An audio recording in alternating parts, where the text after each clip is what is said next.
next we are going to study the classification given by Gregor Mendel. We call it as Mendeleev's periodic table. Okay.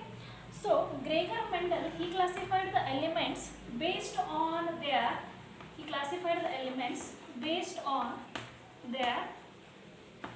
atomic masses,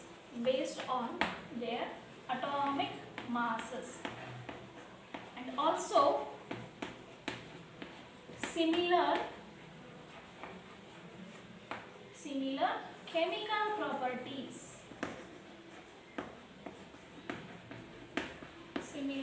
chemical properties. His classification was based on atomic masses and also similar chemical properties.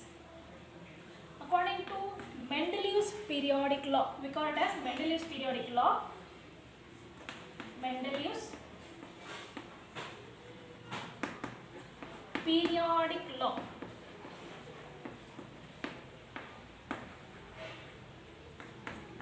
Properties of elements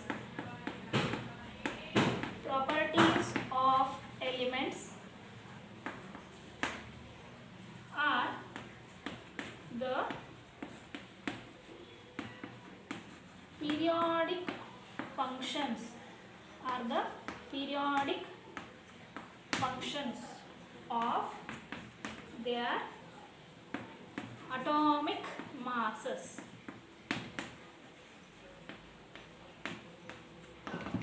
This is the Mendeleev's periodic law. We call it as properties of elements are the periodic functions of their atomic masses. This is the Mendeleev's periodic law. Coming to the achievements. What are the achievements of Mendeleev's periodic law is, the first achievement of the Mendeleev's periodic law is he placed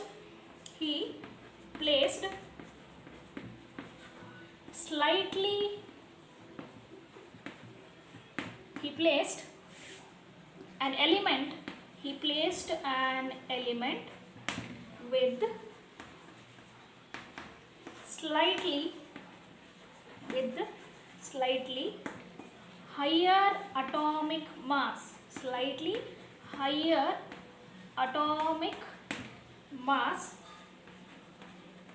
before an element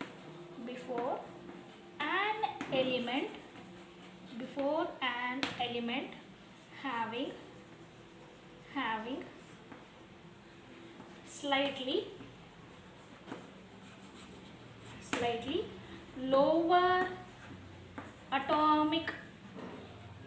slightly lower atomic mass.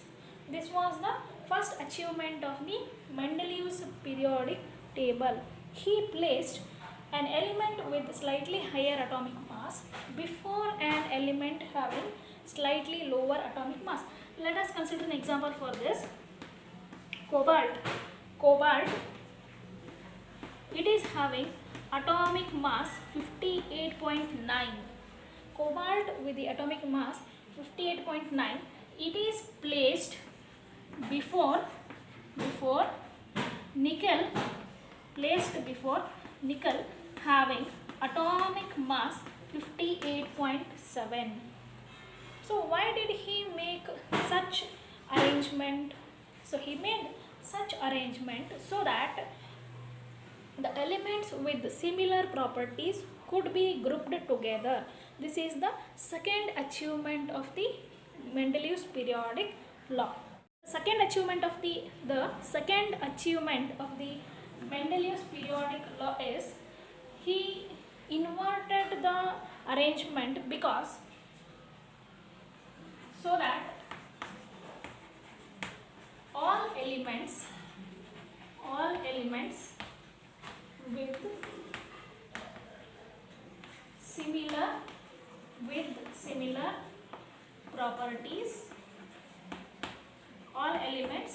similar properties could be grouped together. This is why he inverted the classification. Right. Coming to the third achievement of the Mendeleev's periodic table is he left some gaps. He left some gaps in his periodic table. Instead of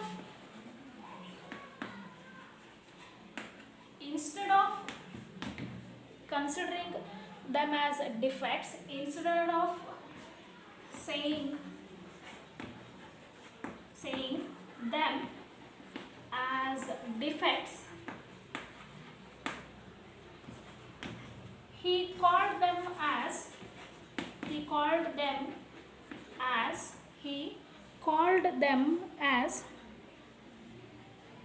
the gaps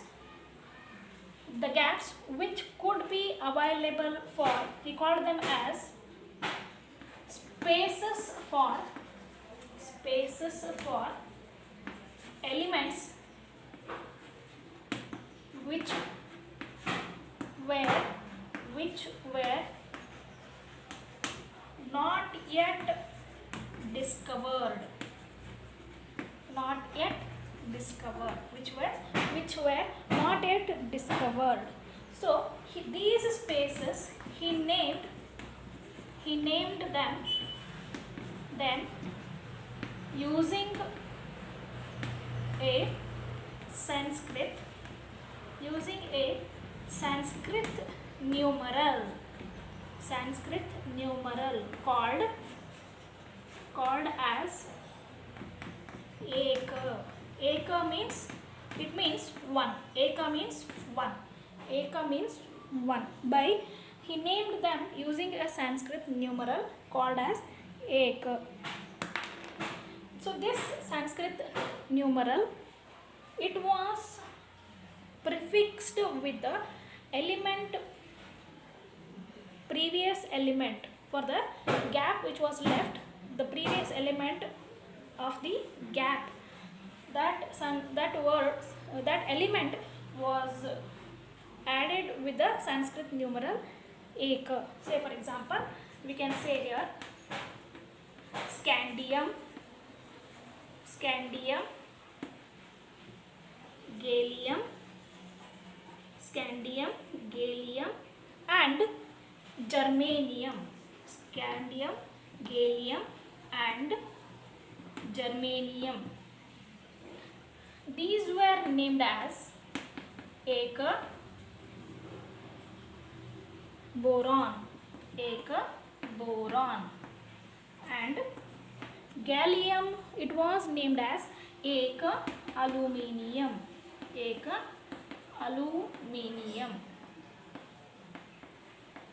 and the germanium, it was named as Eka silicon. Okay, this is how the elements were named.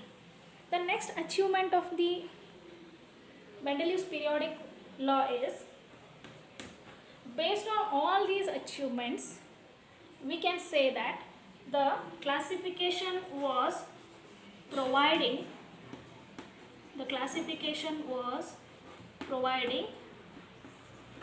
convincing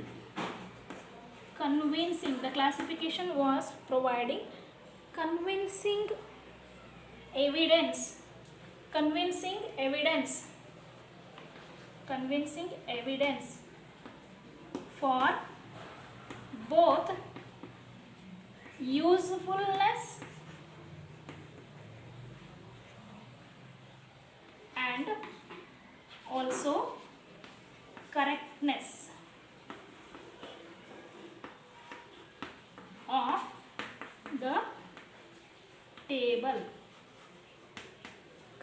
of the table. So these are the achievements of the Mendeleev's periodic table. Right? All the elements with similar properties could be grouped together. That is why he just inverted the classification. And also he left some gaps. Instead of saying them as defects, he called them as spaces for elements which were not yet discovered. He named them using a Sanskrit numeral called as Eka. Eka means one, where scandium is taken as eka boron, gallium is taken as eka aluminium, germanium is taken as eka silicon. And also the last achievement was this theory was providing convincing evidence for both the usefulness and the correctness of the table, that is the Mendeleev's periodic table. You can just take the screenshot and write it down. Okay. The next one is, what are the limitations of the Mendeleev's periodic table? The very first limitation of the Mendeleev's periodic table is the electronic configuration of hydrogen. Electronic configuration of hydrogen. Electronic configuration of hydrogen, it resembles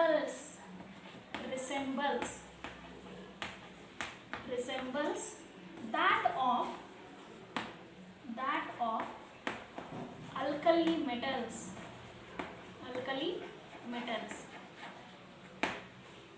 Electronic configuration of hydrogen resembles that of alkali metals, and this hydrogen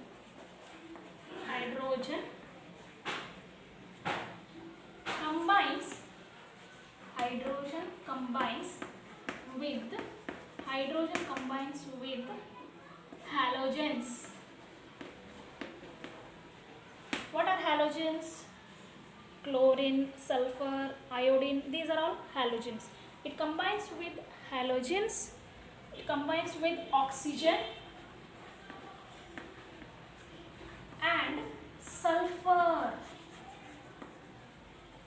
and also sulfur to form compounds,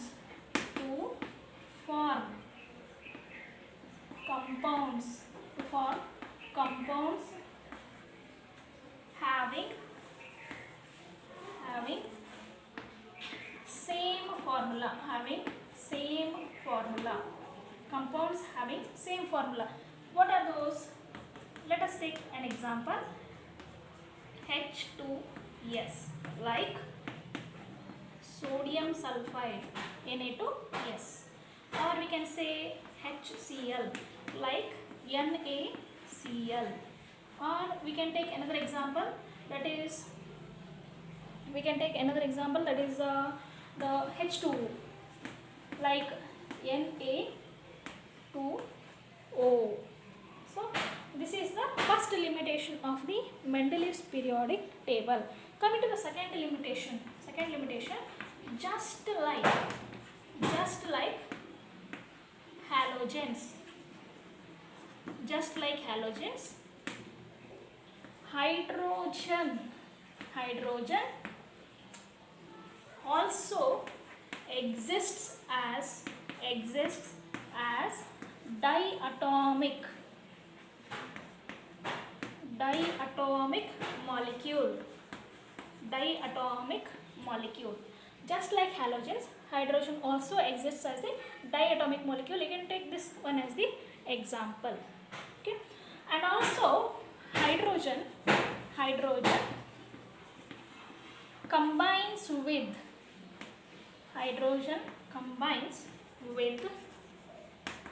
metals and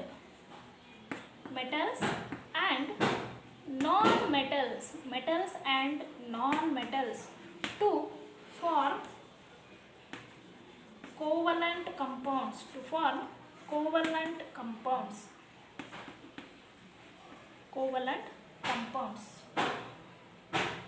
So because of this condition, no particular position or no fixed position could be given to hydrogen in the periodic table. This is the second limitation.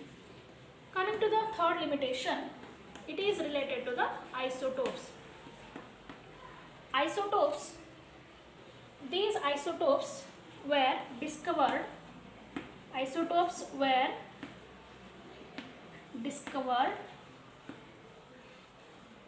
later. Mendeleev gave his periodic classification. Later, Mendeleev gave his periodic classification or the periodic table. So no specific position was allotted for the isotopes in the Mendeleev's periodic table. This is also one of the drawback or the limitation of the Mendeleev's periodic table. And the last limitation of the Mendeleev's periodic table is the atomic mass. Atomic masses of the elements was not increasing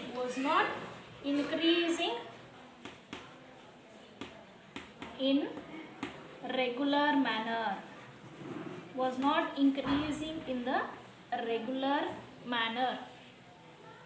so it could not be predicted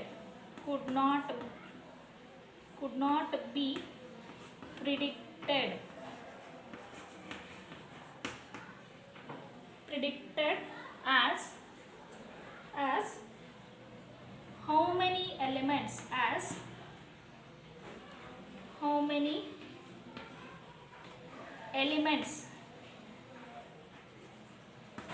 existed. How many elements existed means he already had left some spaces for the elements in his periodic table. So in that space only 2 elements or 1 element or more than 1 element could be fitted. That was not predicted by the Mendeleev's periodic table. This was also one of the drawback of the Mendeleev's periodic table, and these are all the limitations of the Mendeleev's periodic table.